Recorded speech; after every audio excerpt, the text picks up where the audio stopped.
différente de celle de d'habitude. Aujourd'hui, j'ai mal à l'âme. Alors, c'est rien de grave, rien d'exceptionnel pour certains. Mais ce matin, mon réveil n'a pas sonné. Louis avait une sortie à l'école et je n'ai plus de voiture. Ma voiture est en panne. C'est donc ma voisine qui gentiment devait me le déposer à l'école. Nous, on est dans un système de RP avec un bus et quand il y a des sorties scolaires, il n'y a pas de bus. Sauf que mon réveil n'a pas sonné et donc je me suis réveillée à l'heure où je devais le déposer chez la voisine. Elle était en bas. Oh, bon, pas de souci, je lui ai dit j'arrive, je suis désolée. En moins de 5 minutes, Louis était habillé, j'avais préparé son pique-nique et tout ça. Mais, je ne lui ai pas fait de bisous ni de câlins. Alors vous allez me dire, on s'en fiche, on s'en fout, c'est rien. Non, c'est pas rien. Je me suis toujours faite une promesse qui dit que même quand on est fâché, même quand on est en colère, que ce soit avec Stéphane ou mes enfants, jamais, jamais on ne se quitte sans se faire un câlin, un bisou et se dire je t'aime. Et ce matin,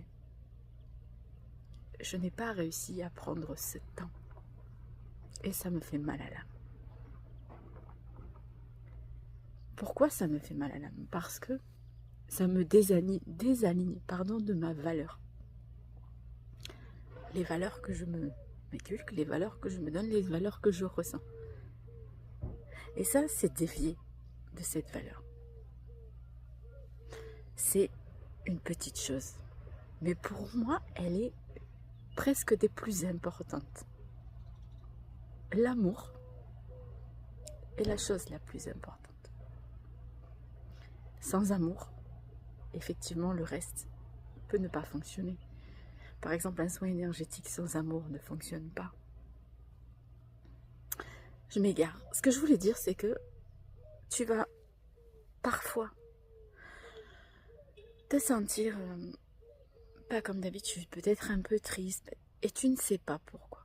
C'est parce qu'il y a une petite chose qui t'a désaligné de tes valeurs, de ce que tu ressens, de ce que tu inculques, de ce que tu penses, de ce que tu dois et de qui tu es en fait.